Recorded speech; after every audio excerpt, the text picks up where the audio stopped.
I would have to say when I first started researching the Institute and what we were going to be doing, place-based education was the thing that I was most hesitant on because I had no idea what it was. And then the first day of the Institute, when we started talking about place-based education, it was almost like a, duh, how is that not the greatest thing you've ever heard of kind of moment, where it seems like that is the absolute best thing that you can do for your students. How do you teach the students about the world if they don't understand where they live and the things that are important to them? Having the opportunity to do place-based education in our classroom, I think, is going to be astronomically important, and I can't wait to get home and do it with all of my kids. Specifically, one of the opportunities that we had was we got to go into the community and practice community ethnography, which was invaluable to me because I want to go home and practice this with my students and give them the opportunity to learn about their own community. And so they really get to go out and learn about the community, the culture, the people around them, the history of where they're from, because a lot of times I think students miss out on that. And so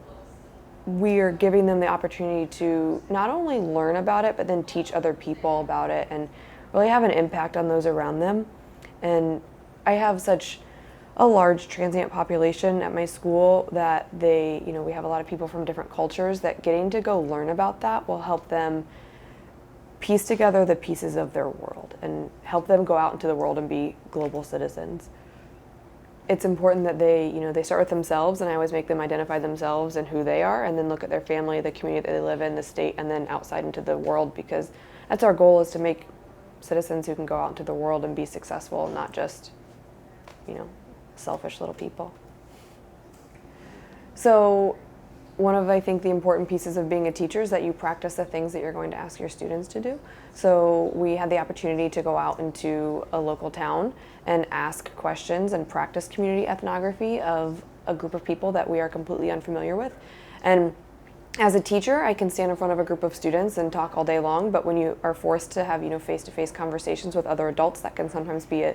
challenge. And so it was definitely risk-taking. You're going up to people that you have no idea who they are, you have no idea how they're going to respond to you, you're an outsider in a lot of cases. And we went up to these people and asked them questions just about who they are and their life and why they think their town is important and how all of those pieces fit together. So we today had the opportunity to go talk to students that are from different parts of the world. We talked to local business owners, teachers,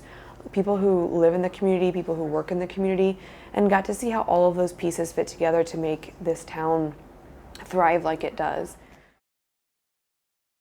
I think in today's day and age that having students be the driving force on almost anything is the most important thing, because we want to teach the kids that they have a role in the world.